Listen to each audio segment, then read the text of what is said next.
మీకు కూడా ఏమైనా డబ్బులు అందాయా? చంద్రబాబు గారు సమాధానం చెప్పాలి. జగన్మోహన్ రెడ్డి గారేమో చంద్రబాబు గారి డీల్స్ని అంత సునాయాసంగా క్యాన్సిల్ చేశారు.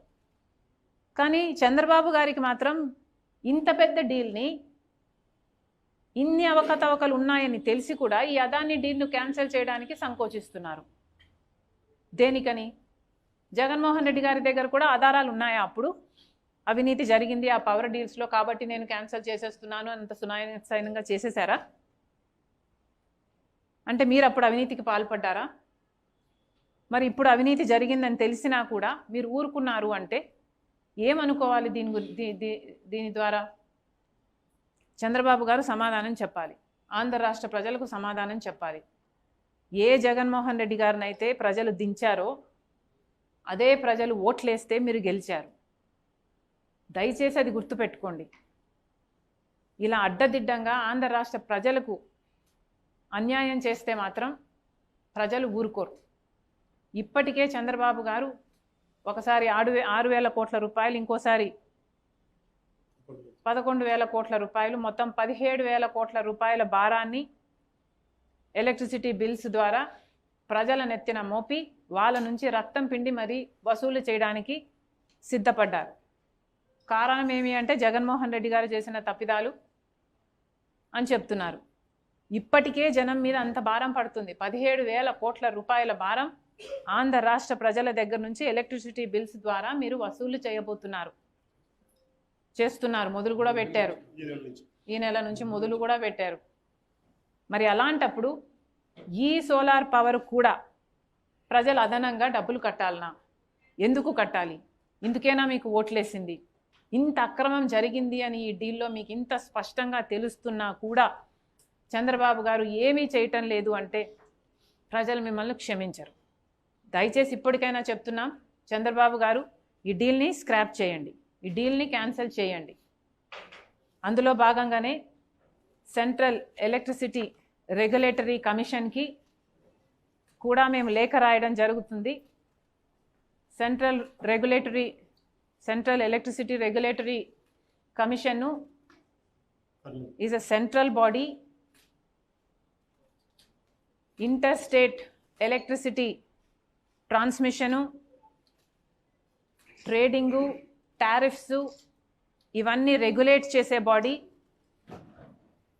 కనీసం వాళ్ళైనా జోక్యం చేసుకొని ఈ డీలు అక్రమము అని తేల్చి అదాని గ్రీన్కి జగన్మోహన్ రెడ్డి గారి ప్రభుత్వం చేసుకున్న డీల్ని క్యాన్సిల్ చేయాలని కాంగ్రెస్ పార్టీ డిమాండ్ చేస్తుంది. Thank you.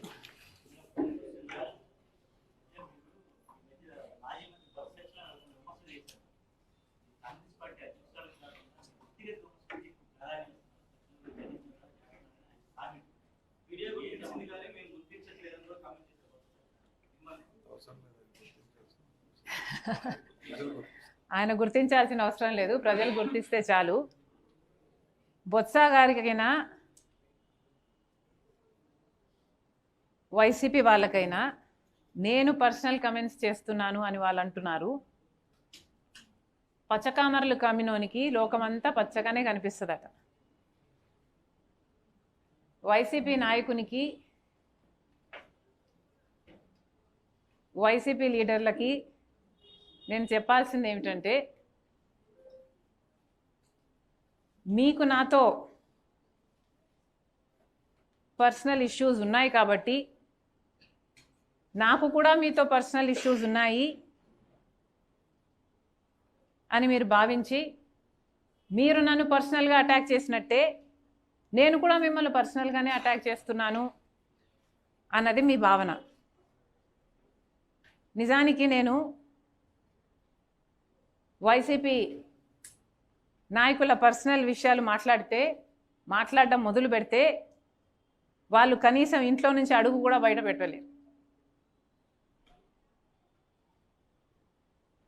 నేనా పర్సనల్గా మాట్లాడుతున్నది? అయినా ఏది పర్సనల్ అండి? మీరు చేసిన అక్రమాలు, అవినీతి ఎంత ఎత్తునున్నాయంటే మీరు అధికారంలోంచి దిగిపోయిన 6 నెలలకు కూడా ఇంకా మాట్లాడినా తీరటం లేదు. ఏది పర్సనల్ అండి? ఋషికొండని గొరిగేశారు, మీరు ప్యాలెస్ కట్టుకున్నారు, మీ బాత్రూంలో నుంచి కూడా మీకు సీవ్యూ కావాలని. ఇది మాట్లాడితే ఇది పర్సనల్ అవుతుందా?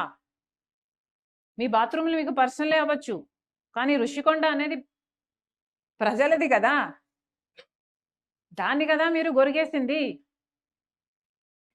ఏం మాట్లాడామండి పర్సనల్గా? పూర్తి మద్యపాన నిషేధం అని చెప్పారు. మీరు అమ్మఒడి కింద ఇచ్చింది ఒక కొంత అయితే 4 వంతులు ప్రజల నుంచి వసూలు చేశారు మద్యంలో. అది కూడా నాసిరకం మద్యం సప్లై చేసి వాళ్ళ ప్రాణాల మీదకి వచ్చేటట్టు చేశారు. అది పర్సనల్ అవుతుందా? ఏది పర్సనల్ అవుతుందండి? ఆ రాజీవ్ ఆరోగ్యశ్రీకి బకాయిలు పెట్టారు, ఫీజు రీయింబర్స్మెంట్కి బకాయిలు పెట్టారు. మేము మాట్లాడితే అది పర్సనల్ అవుతుందా? రాజశేఖర్ రెడ్డి గారి జలయజ్ఞం 40 ప్రాజెక్టులకు పైగా ఉన్నాయి, మిగిలిపోయినాయి. అధికారం లేకొచ్చిన 6 నెలలకే పూర్తి చేస్తామని మీరు నవరత్నాలలో పెట్టుకున్నారు దాన్ని. మరి 5 సంవత్సరాలు అధికారంలో ఉన్నారు, పూర్తి చేయలేదేమని మేము అడిగితే ఇది పర్సనల్ అవుతుందా? రైతుల గురించి 5 సంవత్సరాలు మీరు అధికారంలో ఉన్నారు, ప్రతి సంవత్సరం 3,000 కోట్ల రూపాయలు రైతులకు ధర స్థిరీకరణ నిధి పక్కన పెడతామని చెప్పారు, పెట్టలేదు. 4,000 కోట్ల రూపాయలు పంట నష్టపోతే పంట నష్ట పరిహారం అన్నారు, పెట్టలేదు. రైతులంతా అప్పుల పాలైపోయారు, అయినా కనీసం మీరు డ్రిప్కు కూడా సబ్సిడీ ఇవ్వలేదు. ఇది మాట్లాడితే ఇది పర్సనల్ అవుతుందా? ఏది పర్సనల్ అవుతుంది? ఎట్లా పర్సనల్ అవుతుంది? అదానీతో మీరు చేసుకున్న డీలు 1,750 కోట్ల రూపాయలని నేనేదో కనుక్కోలేదండి, అమెరికాలో కనుక్కున్నారు. అది మేము ఎత్తి చూపితే అది పర్సనల్ అవుతుందా? గంగవరం పోర్టు రాజశేఖర రెడ్డి గారు 30 సంవత్సరాలలో పోర్టు మళ్ళీ ప్రభుత్వం చేతుల్లోకి రావాలి అని ఉద్దేశిస్తే మీరు మాత్రం అదానికి కేవలం 600 కోట్ల రూపాయలకు 9,000 కోట్లు విలువ చేసే ప్రాజెక్టుని షేర్ని మీరు 600 రూపాయలకు కట్టబెట్టేశారు. 15 సంవత్సరాలు అయ్యేపోయింది, ఇంకో 15 సంవత్సరాలకు ఆ పోర్టు మళ్ళీ ప్రభుత్వం చేతిలోకి వచ్చేది. అది మేము మాట్లాడితే ఇది పర్సనల్ అవుతుందా?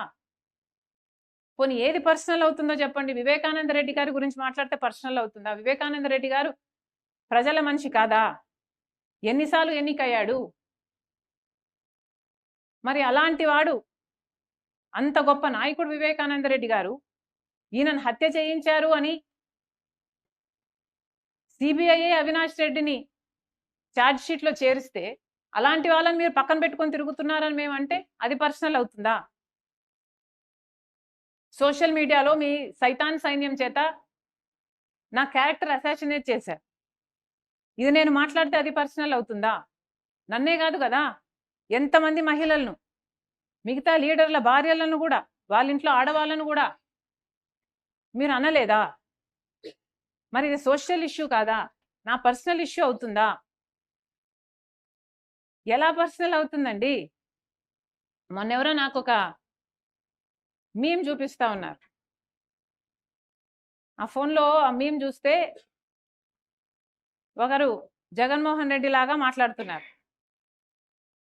మా చిన్నాయనను నేను హత్య చేస్తే మీకేంటి నష్టం అని. మా చిన్నాన నేను చంపుకుంటా, నేను నరుక్కుంటా, మీకేంటి నష్టం? నా చెల్లి నేను నెత్తిన పెట్టుకుంటా, లేకపోతే క్యారెక్టర్ అసాసినేట్ చేస్తా, మీకేంటి నష్టం? నా తల్లి కోర్టుకి ఈడుస్తా, మీకేంటి నష్టం? మా నాన్న సిబిఐ ఛార్జ్ షీట్లో చేరుస్తా, మీకేంటి నష్టం? మా చిన్నాన్న, మా చెల్లి, మా అమ్మ, మా నాన్న నేనేం చేసుకుంటే మీకే అని అడుగుతున్నారు జగన్ రెడ్డి క్యారెక్టర్. ఏమనాలి? ఇది పర్సనలా? మీది sick mind set, that's what it is. వీళ్ళకి నేను చెప్పాల్సిందల్లా, నేను పర్సనల్గా మాట్లాడటం లేదండి. వాస్తవం ఏమిటి అంటే జగన్మోహన్ రెడ్డి గారు క్రెడిబిలిటీని కోల్పోయారు, విశ్వసనీయతను కోల్పోయారు. దాన్ని మాత్రమే ఎత్తి చూపుతున్నాం. నేను కాంగ్రెస్ పార్టీ అధ్యక్షురాలన్న సంగతి నాకు చాలా బాగా గుర్తుంది. ప్రభుత్వ వైఫల్యాలను, చంద్రబాబు గారి వైఫల్యాలను,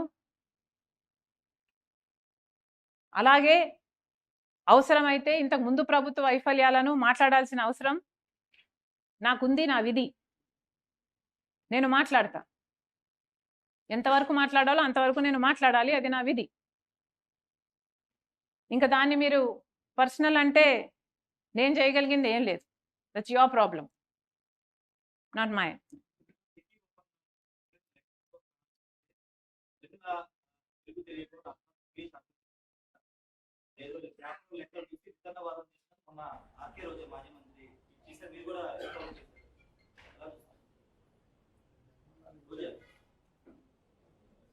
మేము వితండవాదం చేయటం లేదు. అదే చెప్తున్నా నేను.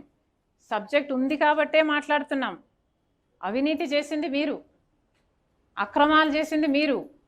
మీ అవినీతిని బయట పెడుతున్నాం అంతే.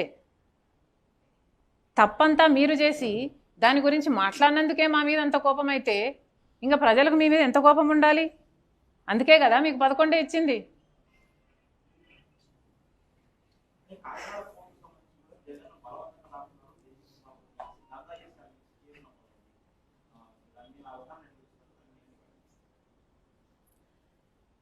ఒక కాకినాడ పోర్టే కాదు, ఇప్పుడు వచ్చిన అలిగేషను కాకినాడ పోర్టులో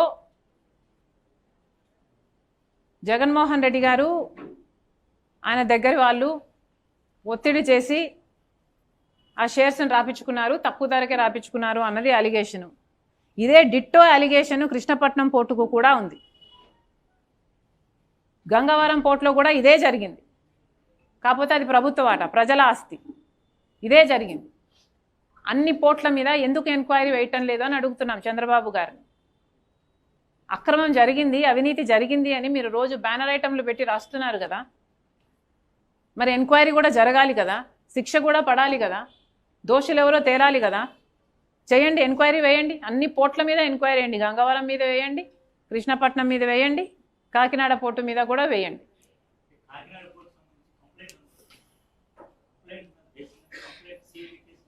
ఏ సుమోటోగా తీసుకోకూడదా వీళ్ళకి చిత్శుద్ధి ఉంటే? పయావుల కేశవ్ గారు కేసు కూడా వేశారు. ఇదే అదాని గ్రీను జగన్మోహన్ రెడ్డి గారి ప్రభుత్వం చేసుకున్న డీలు అక్రమం అని ఆ పేపర్లు కూడా తెప్పిస్తున్నాం. Probably I'll be able to show you tomorrow. మరి మీరు కేసు కూడా వేశారు కదా, మరి ఆ కేసు గురించి చంద్రబాబు గారే ఏం చేయకపోతే ఇంకా మిగతా వాళ్ళు ఏం చేస్తారు అనుకోవాలి?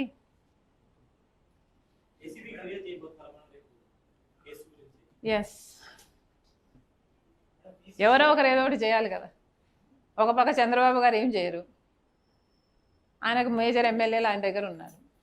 11 ఎమ్మెల్యేలు ఉన్నది వైసీపీ, వాళ్ళు ఎలాగో చేయరు. ఎవరో ఒకరు చేయాలి కదా. మరి ఏమైంది? కల్పించండి. ఏం కల్పించలేదండి.